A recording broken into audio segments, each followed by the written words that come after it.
राजकोट ज़िले में इस महीने की 9 तारीख को यानी रोड एक्सीडेंट में एक बुजुर्ग आदमी की मौत हो जाती है।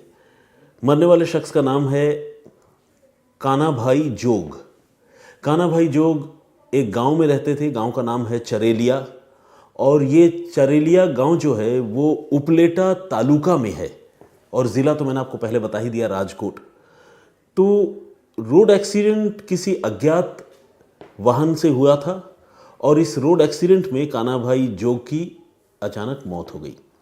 9 दिसंबर को जब ये घटना हुई, इत्तेफाक से उस जगह पर वहाँ उनका बेटा मौजूद था और साथ ही काना भाई जोग का भतीजा वो भी वहाँ मौके पर मौजूद था। तो ये 2 लोग इस एक्सीडेंट के चश्मदीद थे जिन्होंने वो रोड एक्सीडेंट देखा था, लेकिन वो कौन सा वाहन था उसको वो आइडेंटिफाई नहीं कर पाए, क्योंकि जब तक अपने पिता या चाचा जो कहें उनका शोर सुनकर जब तक ये लोग वहाँ मौके पर पहुँचे, जब तक वो रिएक्ट करते, तब तक जो गाड़ी ने इनको हिट किया था वो गाड़ी गायब हो चुकी थी। तो खैर, रोड पर एक्सीडेंट हुआ था, उठाकर ये लोग उनको सुरक्षित अपने खेतों की तरफ लेकर आए और इससे पहले कि उनको कोई मेडिकल एड, कोई मदद दी जाती, उनकी जान चली गई। बेटा और भतीजा ये दोनों काफ़ी परेशान हुए और उन्होंने गांव के तमाम लोगों को, घर वालों को इस घटना के बारे में जानकारी दी। मौके पर लोग पहुंचे। चूंकि रोड एक्सीडेंट का मामला था तो इसकी खबर, इसकी जानकारी पुलिस को भी देनी थी, तो लोगों ने पुलिस को भी इन्फॉर्म किया। अब पुलिस जब मौके पर पहुंची तो पुलिस को इन्होंने पूरी कहानी बताई कि सड़क पर मेरे पिताजी यहाँ से गुजर रहे थे, क्रॉस कर रहे थे और दूसरी तरफ से गाड़ी आई। हम खेत में थे, काम कर रहे थे, हमें पता नहीं चला। जब तक हमने एक्सीडेंट की आवाज़ सुनी, उनका शोर सुना, हम जब तक गए तब तक गाड़ी चली गई थी। ये सारी बातें जो है कानाराम जोग के बेटे और भतीजे ने ये सारी बातें उनको बताई पुलिस वालों को। पुलिस वाले ने पूरे सीन ऑफ क्राइम का बहुत बारीकी से मुआयना किया, जिस जगह पर एक्सीडेंट होने की बात बताई गई थी, और इसके बाद बुज़ुर्ग कानाराम के बॉडी को भी बहुत अच्छे से पुलिस ने एग्ज़ामिन किया।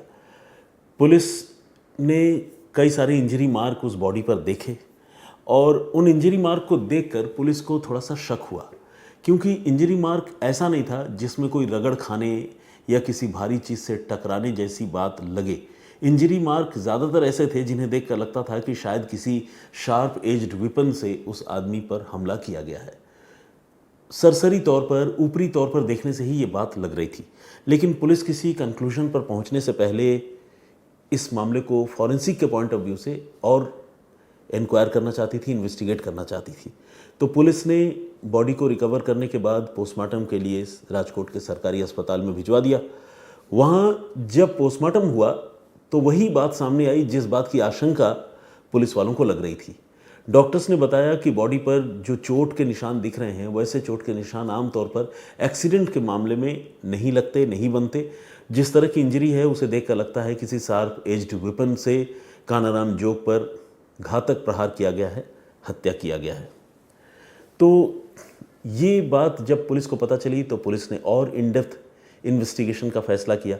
पुलिस ने उस डेड बॉडी को टॉक्सिकोलॉजी इन्वेस्टिगेशन के लिए भी भिजवाया और उसमें इस बात की भी पुष्टि हुई, पता चली ऊपरी तौर पर, क्योंकि विसरा रिपोर्ट तो इतनी जल्द नहीं आती, लेकिन जो एक्सपर्ट्स ने देखा, फॉरेंसिक के जानकारों ने देखा, उसे देखकर डॉक्टर्स ने ये भी हिंट किया पुलिस को कि इनके कुछ इंटरनल ऑर्गन भी इस तरह से ख़राब हैं या डैमेज हुए हैं जिन्हें देखकर लगता है कि शायद इन्हें कोई जहरीली चीज़ भी दी गई है।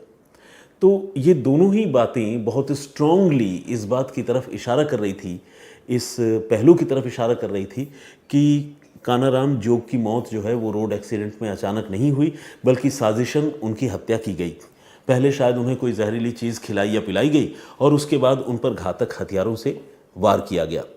तो ये जब बात सामने आई और पुलिस को पता चल गया कि ये मामला मर्डर का है, तो पुलिस ने अब इस मामले के जो 2 चश्मदीद थे, बेटा जिसका नाम है रामदे जोग और भतीजा का नाम है विरम जोग, इन दोनों से पुलिस ने पूछताछ करने का फैसला किया। लेकिन चूंकि इस तरह के मामले बड़े नाजुक होते हैं, परिवार वालों से पूछताछ करना भी बड़ा खतरनाक होता है, क्योंकि गांव के और परिवार के लोग ये कहने लगते हैं कि हमारे घर के आदमी की मौत हो गई और आप हम ही पर शक कर रहे हैं। इस तरह की बातें अक्सर होती हैं और पुलिस को ये सारी चीज़ें झेलनी पड़ती हैं। लेकिन पुलिस ने घर वालों से एक एक करके बातचीत की और घर वालों से बातचीत करने के बाद घर के कुछ लोगों ने भी ये आशंका जताई कि शायद रामदेव जोग की मौत जो है वो एक्सीडेंट की वजह से नहीं हुई है, बल्कि इसके पीछे कोई साजिश है। पुलिस ने पूछा कि किस पर शक है, क्या है, तो ज़्यादातर लोगों ने तो अपना मुंह बंद रखा था, लेकिन कान्हा भाई जोग की जो बेटी है उसने अपने चचेरे भाई विरम जोग पर शक जताया और कहा कि हमें शक है कि शायद विरम जोग इस साजिश में शामिल होगा और उसी ने हमारे पिता की हत्या की होगी। मोटिव क्या हो सकता है, इसके बारे में बेटी कोई ख़ास जानकारी पुलिस को नहीं दे पाई।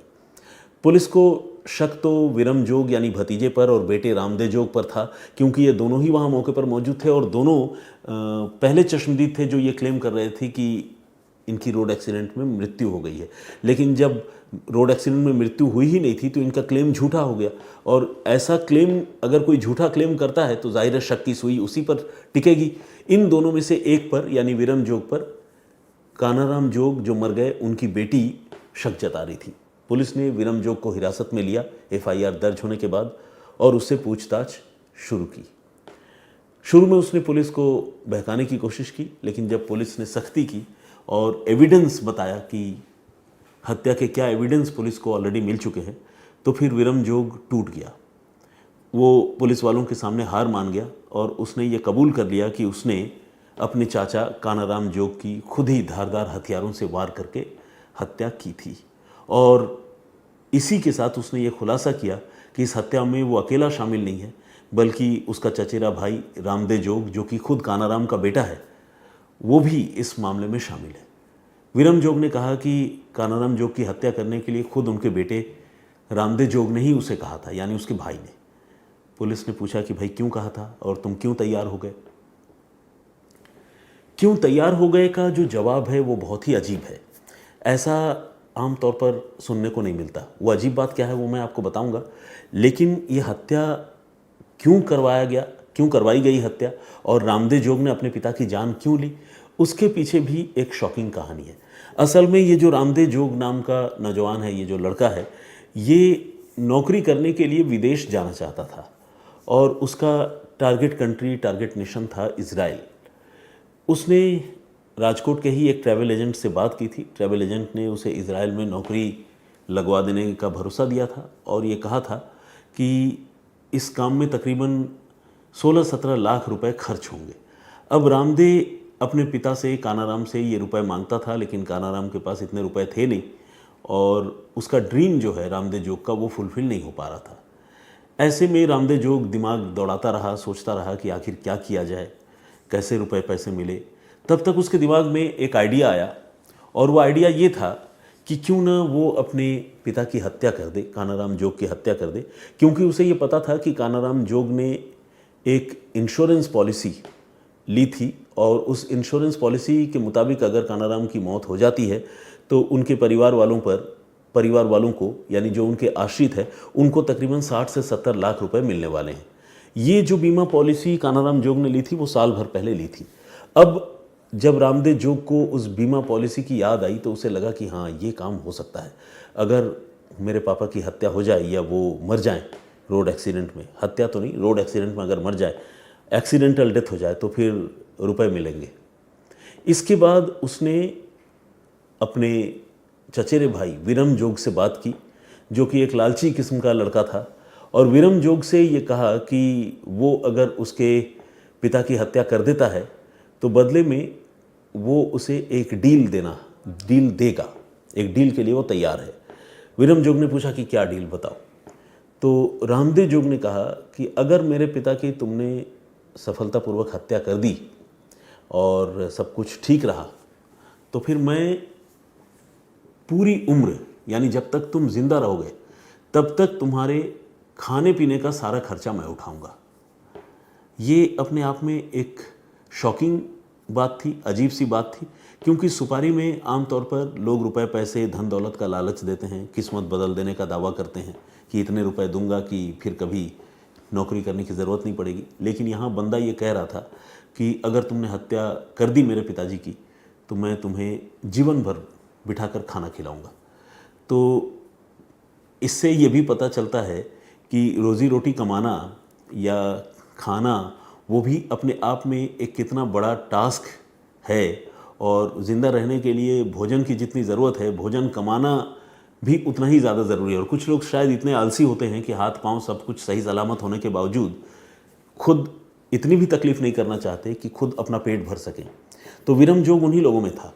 उसको इसने लालच दिया कि तुम्हें जीवन भर बिठाकर खाना खिलाऊंगा अगर तुम मेरे पिताजी की हत्या कर दो।